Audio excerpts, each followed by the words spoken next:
এই তালা দিয়ে, এই তালার আংটা দিয়ে এই ছুরি বানানো। এই যে একটা পুরাতন তালা নিয়ে আসছি, এই তালা দিয়ে আমার একটা ছুরি বানাই দেওয়া যাবে? যাবে। আচ্ছা ঠিক আছে, বানান তো।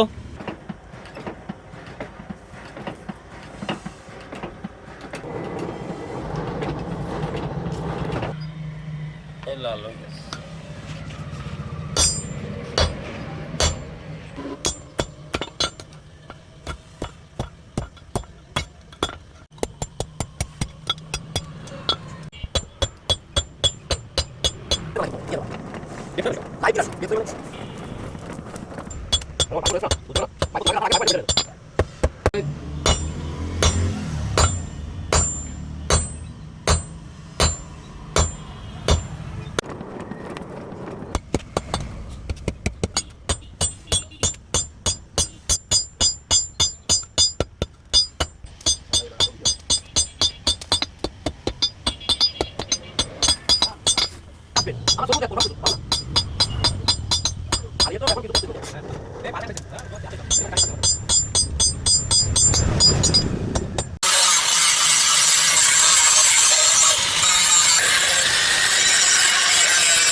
এই তালা দিয়ে, এই তালার আংটা দিয়ে এই ছুরি বানানো।